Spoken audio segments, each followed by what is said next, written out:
I wanted to talk a bit about the new movie Cabrini um, that's been put out by Angel Studios, who were the ones who put out Sound of Freedom last summer, which was a huge, huge hit amongst faith based audiences.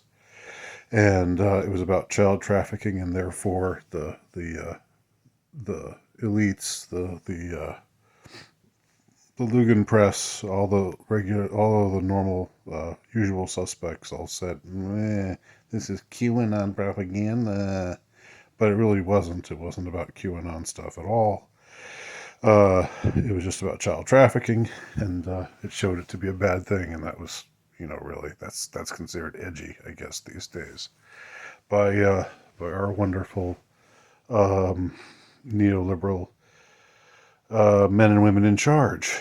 But anyhow, this new movie Cabrini, um, the reactions have been all over the map. People love it, people hate it, and when I'm talking about people, I'm talking about the intended audience of this movie.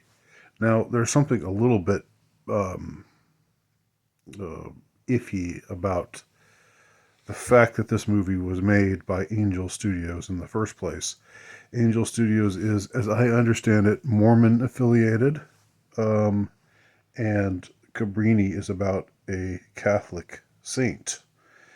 So, uh, it's one thing if you have some a faith based movie being made by a Catholic studio or Catholic producer, Catholic outlet. But in this case, it's you know, I guess you could say Mormons and evangelical Christians and conservative or more traditionalist Catholics are aligned on culture war issues. You can say that much, but on the other hand, there's something about a Mormon studio bringing out a Catholic, an ostensibly Catholic movie or a movie about a Catholic saint that's a little bit strange right off the bat. Now, um,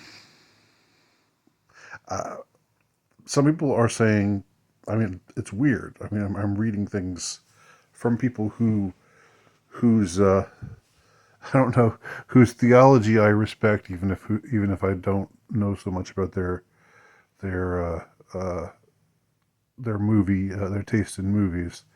But I see a lot of people, a lot of conservative Catholics, traditionalist Catholics, Catholics who believe in the tenets of Catholicism, which used to be just Catholics in general, but that's not the case anymore. I'm seeing a lot of them saying, "Wow, what a great movie! This is just fantastic." I was just crying. I was crying. Three-quarters of the way through. You just or almost for three-quarters of the entire length of the movie. I was in tears because I was so moved by it all. And then you had others saying, "No, this is terrible. This is crap."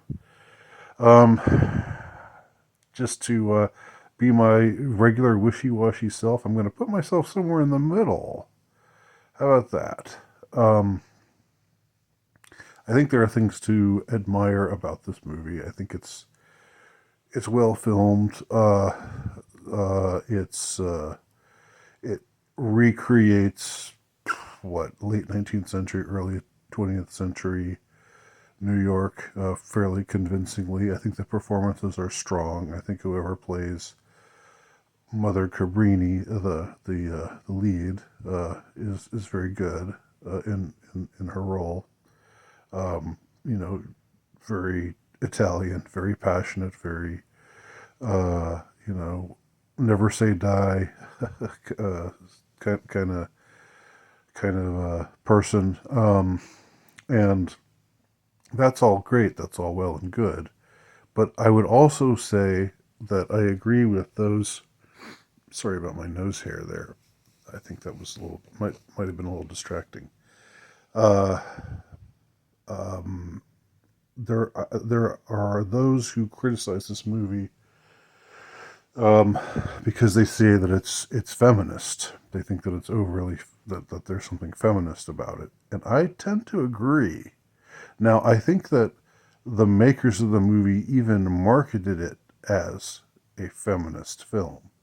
But then again, this movie is being made by Angel Studios, well known for being, red state. This is red state bait.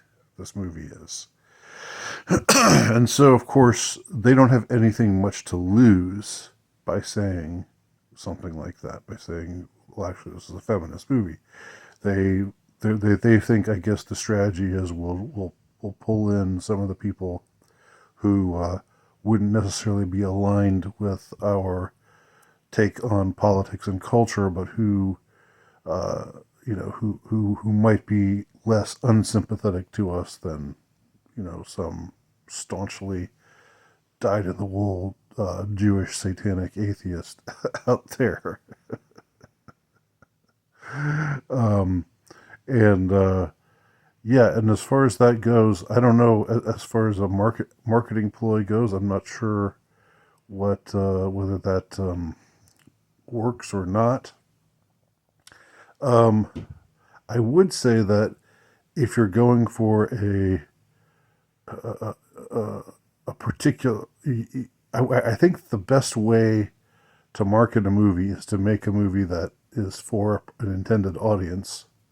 I mean, really, the best way to make a movie is just to make a movie that's not intended for any audience. That's just art, that goes whatever the artist, however, tells whatever kind of story or shows whatever kind of things that the director or the writer feels needs to be there for it to be a complete story with integrity and so forth. But when we were talking about marketing, I think the best way to market something is to make something that's uh, best fit for a particular kind of audience, and then marketing it to that particular kind of audience. I'm not sure what you really gain by trying to be feminist in this case. Like, do you really think you're going to win people over to Angel Studios, the ones who already think, nah, they're just a bunch of QAnon idiot. It's just they're just a bunch of Trump supporters. You know, the kind of people who are already extremely hostile towards you. Are you really going to pull them in by saying, "Oh, this is a feminist movie. This is about a strong female character who stands up to men," because that happens a lot. That happens a hell of a lot in this movie. We see Mother Cabrini again and again taking on.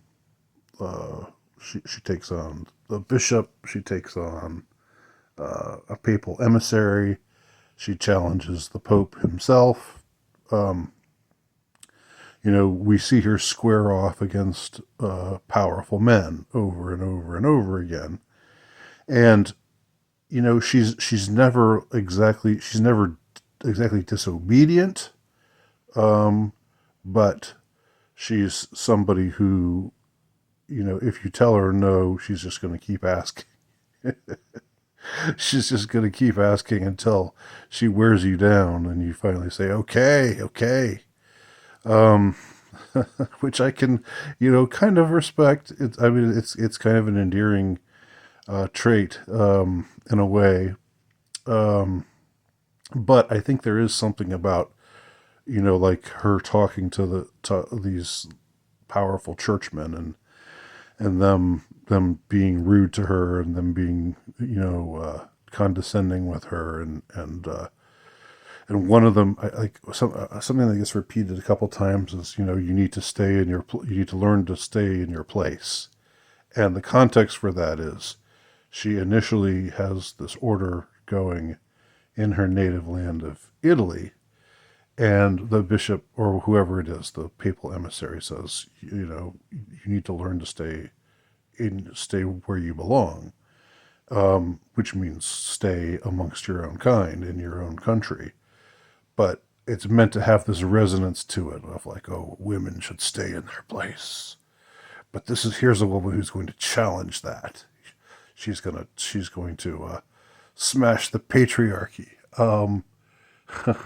So, also, it relates to her illness. She was somebody who had some terrible, I think, accident, maybe while swimming or something, and just uh, accident, almost drowned, and so her lungs are now very weak, and or like she's some like I don't know if she's tubercular or if she has some post tubercular condition, which is I think what she says at some point. But in any case, her lungs are weak, and it's a given that the doctors are telling her she doesn't have that much time to live. She's got 2 or 3 years, five tops. But being who she is, having her indomitable spirit, she ends up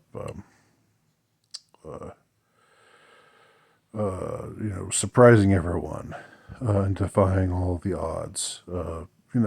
It's kind of predictable, kind of paint by numbers biopic in that sense. Um, so yeah, I would say there's not there are some scenes of real like squalor. Uh, this area of New York, the Five Points neighborhood, which I think isn't that also mentioned in that Scorsese movie about the fights between the immigrants and the nativists. I think they also mentioned the Five Points area, and here it's just this place filled with mud and rats and people living outside and that sort of thing. Just the squalor that she initially encounters. Oh, I forgot to say that one interesting thing that she does when she talks to the Pope is she says she wants to move her order to the east because that's where there's the greatest need. That's where their children are suffering, and we need to open an orphanage for the needy in that area that the church has neglected its own in that part of the world. But the Pope basically says, "Look, I can see you've got a vision for building an empire of love," as she puts it.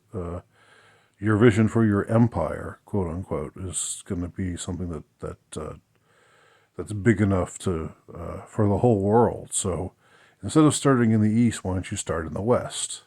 So that's kind of interesting. The Pope gives her kind of he gives in to her demand to leave Italy, but then tells her to go somewhere else besides where she was saying she was going to go. So the Pope doesn't totally cuck out. He doesn't totally back down and give her exactly what she wants. Um, let's see. I was underwhelmed. Honestly, I was underwhelmed by this movie. I love saints, um, and I've enjoyed movies about saints in the past. I don't. I tend not to like biopics all that much. Um, Now, I really liked Oppenheimer, so that's an exception. Raging Bull would also be an exception. But I do tend to think that when they just try to show us this was the life of X, person X, there's almost something inherently second rate about that. I'd rather see. I think Tarantino, I heard Tarantino talk about this. He's not into biopics. He'd rather see like a week in the life of this character or something interesting that happened to this character at this particular juncture in his or her life rather than see here's the person's life. There's something just about that's as I said, it's very watchable, but it's also almost inherently second rate. So you know it's a little corny. I will say one scene at the very beginning really did hit me hard, and that's a scene where you have this young Italian boy running through Manhattan, pushing a wheelbarrow, and on that wheelbarrow of straw is his mother's dying body, and he's yelling out in Italian, "Please, someone, please help my mama! Please help my mama!" And takes her to the hospital and comes in and starts yelling for everybody to. But he doesn't know English. He only knows Italian, and so they all just see him as a nuisance. They just shoo him out, and then his mother eventually dies on the wheelbarrow, and he cries and hugs her, and I thought that was very moving.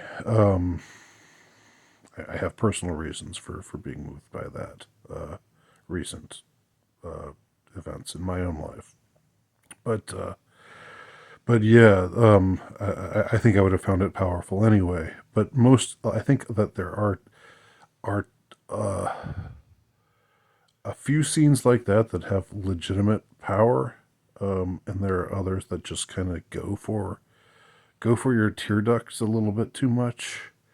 And I'm not really that big on that whole thing. Plus, I would say there's something about the whole idea of trying to frame Mother Cabrini, who was, I think, by the way, the first American saint, the first. Uh, I mean, she became an American citizen, but the first American uh, uh, person who was canonized by the church. So that's a pretty big deal. But I would say there's something about trying to frame her as a someone who speaks truth to power, somebody who stands up to the smug and smarmy church hierarchy, male church hierarchy. I think there's something to that. There's something agendized about that, or maybe it's just pandering. Maybe it's just that they're attempting to show her as, it's a way for her to be, different things to different people. The more conservative Catholics will just say, "Oh, she's a saint." We're watching her do saintly things, and the feminists who come watch the more feminist types who find their way into the theater. The idea is to make them say, "Oh, wow, look, she's standing up to those men. Wow, what a what a feminist." Which I think pandering is bad in the first place, and I don't even think this. I don't think that that's likely to be very successful because you've already your Angel Studios. You know your audience knows who you are. Your audience is going to be loyal to you, and people who aren't in your audience, people who are against, who were offended by Sound of Freedom because people who are against child trafficking just must be right wing QAnon Trump worshiping extremists. Those kind of people aren't going to come to see your movie anyway. So yeah, Cabrini, kind of disappointing, I would say. It wasn't terrible, definitely wasn't great. What are your thoughts? Have you seen it? Tell me below.